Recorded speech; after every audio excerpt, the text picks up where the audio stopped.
Title. धन्यवाद महोदय जी, मुझे पवित्र ग्रंथ संविधान पर बोलने का मौका दिया। अध्यक्ष महोदय, हमारा देश 15 अगस्त 1947 को आज़ाद हुआ।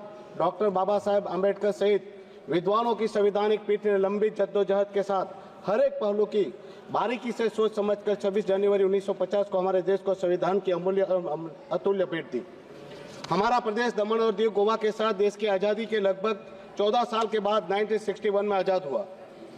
हमारा प्रदेश की यह आज़ादी भारत देश की ही देन है, जिन्होंने हमें पुर्तगालियों की लंबी गुलामी से मुक्ति दिलाई।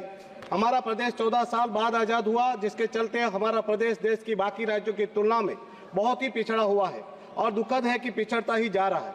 इससे बड़ा दुखद और दुर्भाग्यपूर्ण तो यह है कि देश की आज़ादी के इतने साल बीत जाने के बावजूद भी हमारा प्रदेश लोकशाही की लोकतांत्रिक प्रणाली की मुख्य धारा का हिस्सा नहीं बन पाया है।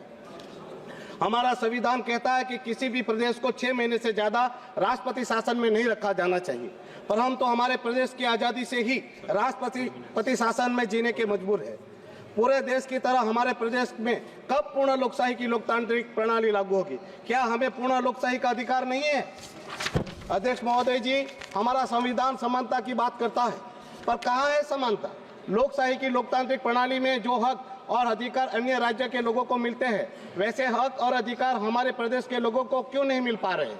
लोकशाही की लोकतांत्रिक प्रणाली के तहत अन्य राज्यों के लोगों के पास उनके हक और अधिकार देखे, उनके पास लोकसभा, राज्यसभा, उनके पास स्टेट की विधानसभा, महाराष्ट्र जैसे राज्य के लोगों के पास एमएलसी, महापौर सहित की पावरफुल स्वराज्य संस्थाएं, इनकी तुलना में हमारे प्रदेश के लोगों के पास क्या है? केवल एक लोकसभा। हमारे पास राज्यसभा नहीं है, स्टेट असेंबली नहीं है, एमएलसी नहीं है, महापौर तो छोड़ो, लड़खड़ाती हुई स्वराज्य संस्था ही है जिनके पास कोई पावर नहीं है।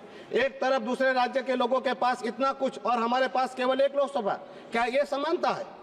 अध्यक्ष महोदय जी, हमारा संविधान हमें बहुत सारी शक्तियां प्रदान करता है, किंतु हमारे प्रदेश में इन शक्तियों की अनुपालना नहीं हो रही है।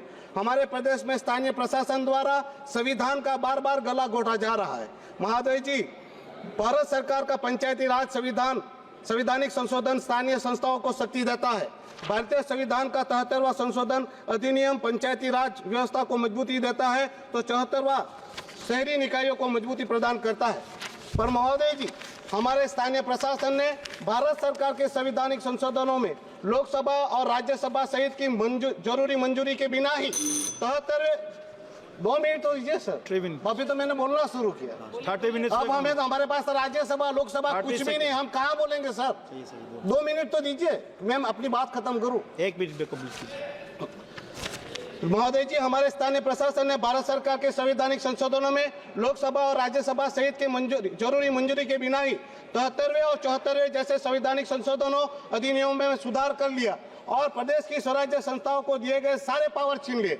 अब स्वराज्य संस्था किसी को नोटिस या एनओसी तक नहीं दे सकती।